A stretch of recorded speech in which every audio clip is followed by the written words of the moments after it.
আল্লাহ একদিন আজরাইলকে জিজ্ঞেস করলেন, হে আজরাইল, বনি আদমের রূহগুলো তুমি কবজ করেছো, দায়িত্ব তোমার।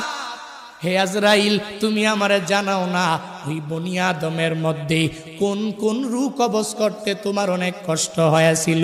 আজরাইল জানায়া দেয়, হে ও দয়ার মালিক, বনি আদমের মধ্যে দুইটা রূহ কবজ করতে আমার অনেক কষ্ট হয়েছে। কোন দুইটা রূহ? বলে এক নম্বরে এক আল্লাহর বান্দি মহিলা, বিশাল এক সমুদ্রের মধ্যে জাহাজটা প্লাবনের মধ্যে পড়িয়া যখনই ডুবিয়া যাবে, ওই হালাতে সবাই ডুবিয়া গেল।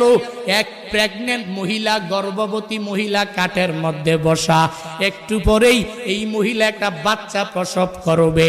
তোমার কুদরতের কারিশমা, ওই কাঠের উপরেই আল্লাহর বান্দির একটু পরে প্রসব হয়ে গেল। সন্তানটা দুনিয়ার মধ্যে ওই কাষ্ঠের উপরে যখন দুনিয়াতে আসলো, তখনই তোমার অর্ডার হয়ে গেল, হে আজরাইল যাও এই বান্দির রূহটাকে কবজ করে তুমি নিয়ে চলে আসো। আমি যখন ওই কাঠের উপরে ঝুলন্ত ওই মহিলার রূহটাকে কবজ করার জন্য যখন আমি চলে গেলাম, আমার মনের মধ্যে অনেক কষ্ট ওই সময়ে লেগেছিল। কারণ কি আল্লাহ জানেন না?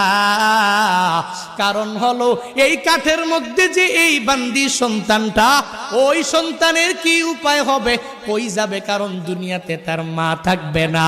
মা ছাড়া সন্তানেরা যেই পরিমাণ পাগল পারা হয়ে যাবে, হে বান্দারা ওই হসপিটালের বেডের মধ্যে গিয়া দেখবেন, ওই জায়গার মধ্যে কত মায়েরা ডেলিভারির সময়ে দুনিয়া থেকে বিদায় নিয়ে চলে গেল। সন্তানেরা কত কষ্ট করে লালিত পালিত হয়ে গেল, কারণ দুনিয়াতে মা নাই। মা ছাড়া সন্তানটা দুনিয়াতে টিকে থাকতে পারে না। 70 বছরের ওই মুরব্বী নিজের মা হারাইয়া কান্দে, চোখের পানি ফালায়া, ওই বাবা হারাইয়া কান্দে। কারণ বান্দা তো জানে আমার নাতি নাতনির অভাব নাই, এই দুনিয়াতে আমার ছেলের অভাব নাই, এই দুনিয়াতে আমি সব কিছু দুনিয়াতে পাইয়া গেলাম, এখন আমার কোনো কিছুর অভাব নাই। কিন্তু আমার মা ছাড়া আমার এতিম অবস্থা হয়ে যায়, আমার বাবা ছাড়া আমার এতিম অবস্থা হয়ে যায়। সন্তানটা বড় হয়ে গেল, এরপরেও মা ছাড়া চলতে পারে না। মা যার নাই, মনে হয় ঘরের মধ্যে কোনো একটা নাই। যার বাবা নাই, ওই বান্দা পূর্ণাঙ্গ ভাবে বলতে পারে মনে হয় ঘরের মধ্যে টাকা আছে, সন্তানেরা আছে, বউ আছে, স্ত্রী আছে, পুত্রবধূ আছে, বাবা নাই, মানে ঘরের মধ্যে কোনো একটা মানিক নাই। ওই যে মহিলাটা বাচ্চা প্রসব করলো, আজরাইল বলে, আল্লাহ ওই মহিলার রূহটাকে কবজ করে আমি যখনই নিয়ে আসব, তখন মনে আমার অনেক কষ্ট লেগেছিল। কেন জানেননি?